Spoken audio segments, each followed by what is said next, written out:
नमस्कार, मैं अभिषेक चित्रान सिटी न्यूज बरेली में आप सभी का स्वागत करता हूं। आते हैं आज की कुछ खास खबरों पर।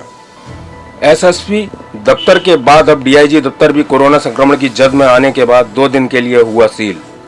डीआईजी ऑफिस के अपराध सेक्शन में काम करने वाले मुंशी की रिपोर्ट पॉजिटिव आई है। यूपी 112 के एक सिपाही में भी कोरोना संक्रमण की पुष्टि हुई है।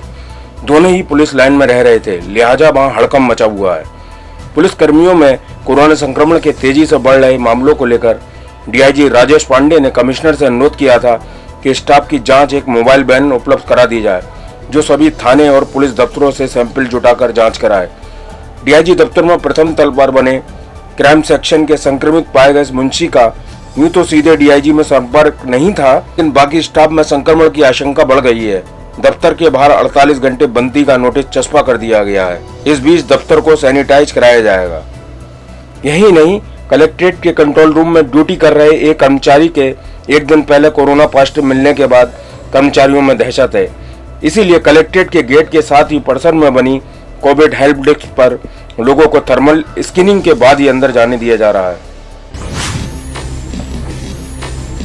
व्यापारी सेवा संघ के व्यापारियों ने कानपुर में जो हमारे वीर पुलिस जवान शहीद हुए थे, उनकी आत्मा की शांति के लिए 2 मिनट का मौन धारण किया और मोमबत्ती जलाकर उन्हें श्रद्धांजलि दी।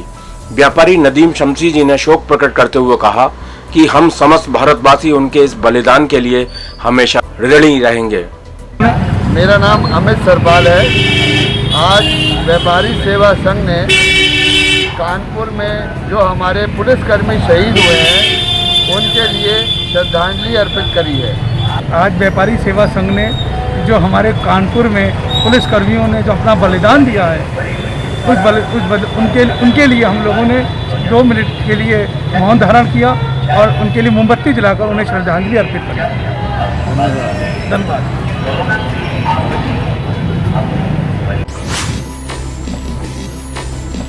प्रधानमंत्री जल कल्याणकारी योजना प्रचार प्रसार अभियान के अंतर्गत वृक्षारोपण अभियान किया गया। इस अवसर पर भारतीय जनता पार्टी के महानगर अध्यक्ष के.एम. अरोड़ा जी ने पेड़ लगाकर वृक्षारोपण कार्यक्रम की शुरुआत की। कार्यकर्ताओं द्वारा अनाथालय में जगह जगह पौधे लगाकर उसकी संरक्षण की व्यवस्था की गई। इस अवसर पर बच्चों को पैकेट वितरित किए गए। लोगों को पेड़ लगाने का महत्व बताया गया।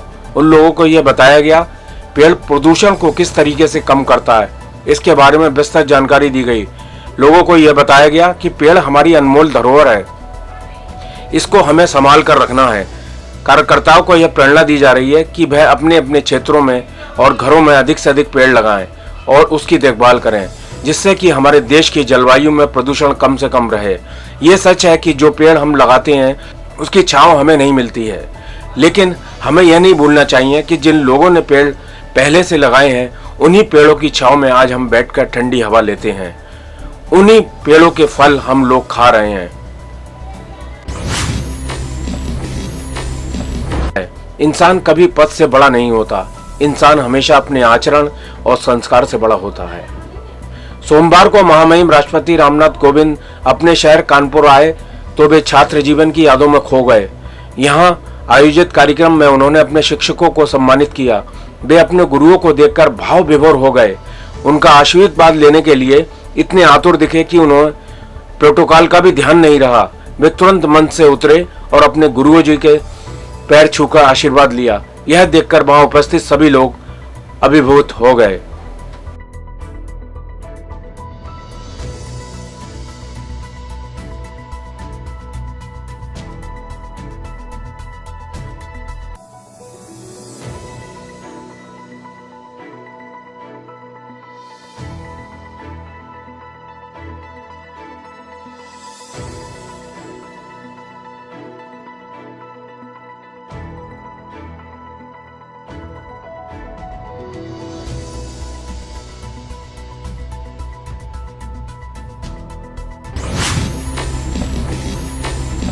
श्री नीतीश कुमार ने आज शहर के कोतवाली, किला, प्रेमनगर और बारादी थाना क्षेत्रों का भ्रमण कर अनलॉक बंद के दिशा निर्देशों के पालन का स्थलीय आकलन किया। साथ में वरिष्ठ पुलिस अधीक्षक श्री शैलेश कुमार पांडे भी उनके साथ थे।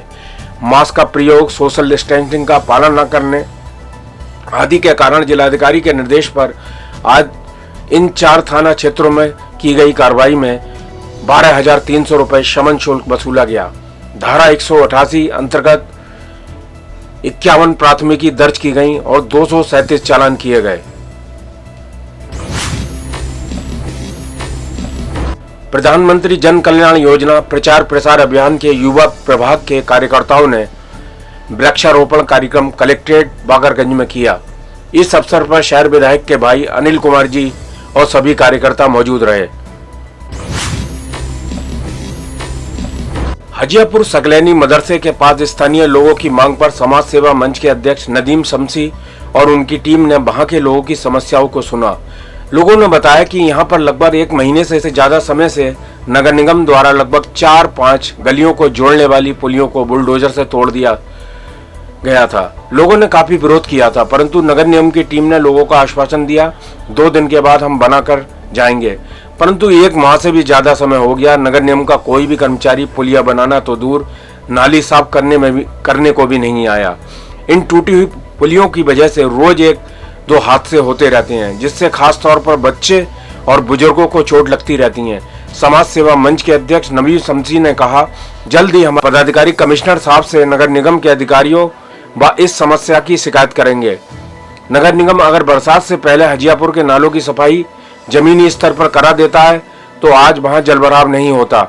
जलभराव या टूटी हुई पुलियों की वजह से यदि कोई हादसा होता है तो उसकी जिम्मेदारी नगर निगम की होगी। किसी के चोट लगती है इसकी जिम्मेदारी नगर निगम की होगी और नगर निगम के खिलाफ FIR दर्ज कराई जाएगी, क्योंकि किसी की ज़िंदगी का, अभी एक बच्चा भी गिर चुका है, उस बच्चे की सांस लेना भी मुश्किल हो गया। छोटा बच्चा था, इसी नाले में वो गिर गया था, गिरने के बाद यहीं इसी गली का था, तो उसकी तबीयत ख़राब हुई। अब उसको डॉक्टर के यहाँ ले गए, जो भी खर्चा हुआ उनका, एक तो वैसी परेशानियाँ ज़्यादा हैं, लॉकडाउन अभी ख़त्म हुआ है, आदमी अपना इलाज कैसे कराए, ऊपर से ये गंदगी है, महामारी फैली हुई है यहाँ गंदगी, और इसकी वजह से ये बिल्कुल ही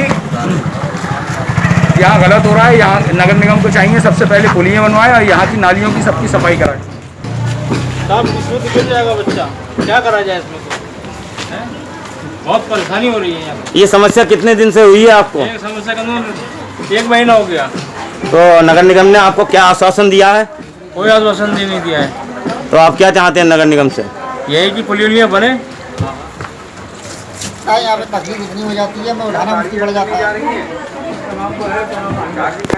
आना पड़ जाता। कल को एक औरत लेके आई, गिर गई है नाली में, बच्चा बहुत मुश्किल से बचा, उसकी सांसें चल रही थी। तो इसी तरीके की वीडियोस और लेटेस्ट न्यूज के लिए आप हमारे चैनल सिटी न्यूज बरेली को सब्सक्राइब करके बेल आइकन का बटन जरूर दबा दें। मैं अभिषेक चित्रांश आपके साथ नेक्स्ट वीडियो में फिर मिलूंगा, तब तक के लिए bye bye, thank you so much.